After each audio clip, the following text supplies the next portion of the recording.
షాజహాన్ షేక్.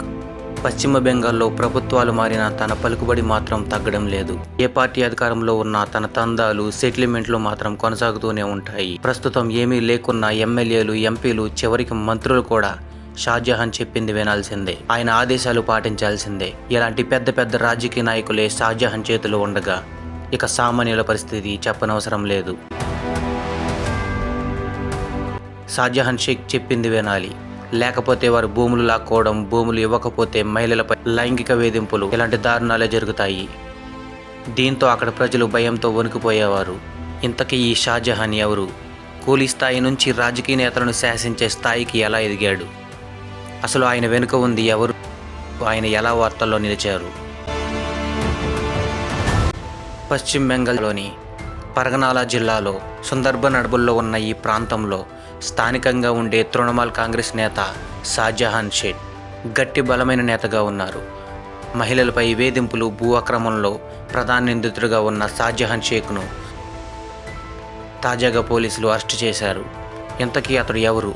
ఆయన బ్యాక్గ్రౌండ్ ఏంటి అనే విషయాలు బయటికి వస్తున్నాయి.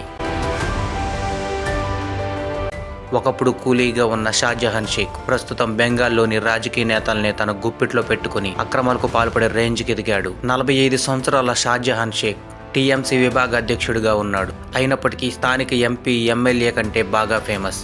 1999లో కూలీగా ప్రారంభమైన ఈయన ప్రయాణం ఆ తర్వాత కూరగాయల విక్రేతగా చిన్న చిన్న పనులు చేసేవాడు. షాజహాన్ మామ ముస్లిం షేక్ సిపిఎం పార్టీ నుంచి పంచాయత్ ప్రధానిగా పనిచేశారు. ఆయన అండతో 2003లో రాజకీయాల్లోకి అడుగుపెట్టిన షాజహాన్ వెస్ట్ బెంగాల్లో పరగనాల జిల్లాలోని కీలక నేతగా ఎదిగాడు. అయితే 2009 తర్వాత బెంగాల్లో సిపిఎం వరుసగా పరాజయం పాలవుతున్నా కూడా ఆ జిల్లాలో మాత్రం షాజహాన్, ఆయన మామ పలుకుబడి ఏమాత్రం తగ్గడం లేదు. ప్రభుత్వ పదవుల్లో కొనసాగుతూనే అనేక సెటిల్మెంట్లు, భూ కబ్జాలు, వ్యాపారాలు చేసేవారు. స్థానిక యువతకు ఉద్యోగాలు కల్పించి వారిని తన గుప్పెట్లో పెట్టుకున్నారు.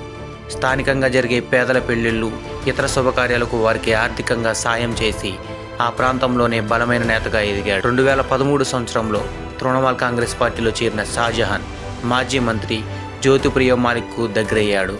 టీఎంసీ మంత్రులు, ఎమ్మెల్యేల కంటే షాజహాన్ షేక్ చాలా బలమైన నేత.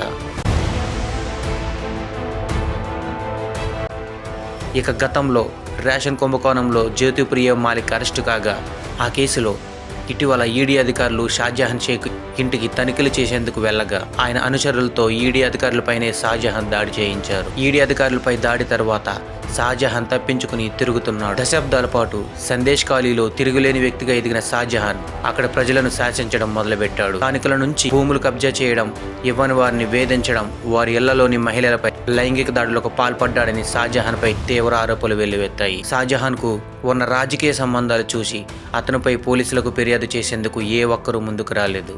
అయితే ఇటీవల ఈడీ అధికారులపై దాడులు, ఆ తర్వాత పరారీలో ఉండడంతో షాజహాన్ చేసిన ఆకృత్యాలను అతడిని అరెస్టు చేయాలని స్థానికంగా మహిళలు ఆందోళన చేయడం చేపట్టారు.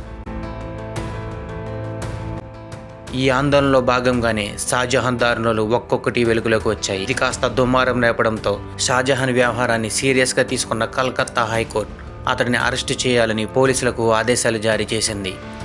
విస్తృత గాలింపు చేపట్టిన పోలీసులు ఎట్టకాలకు షాజహాన్ను అరెస్టు చేసి జైలుకు తరలించారు. షాజహాన్పై దాదాపు 43 కేసులు ఉన్నాయి. అయితే గతంలో ఎన్ని ఆరోపణలు వచ్చినా అధికార తృణమూల్ కాంగ్రెస్ పార్టీ పెద్దగా స్పందించలేదు. చివరికి పరిస్థితి చేయి దాటిపోవడంతో పార్టీ నుంచి షాజహాన్ను 6 ఏళ్ల పాటు సస్పెండ్ చేస్తున్నట్లు టీఎంసీ పార్టీ ప్రకటించింది. ఫ్రెండ్స్, ఈ ఇన్ఫర్మేషన్ మీకు నచ్చినట్లయితే మన ఛానల్ ఇప్పుడే సబ్స్క్రైబ్ చేసి నోటిఫికేషన్ ఆన్ చేయండి. అలాగే మీ ఫ్రెండ్స్ అండ్ ఫ్యామిలీకి షేర్ చేయండి. Thank you.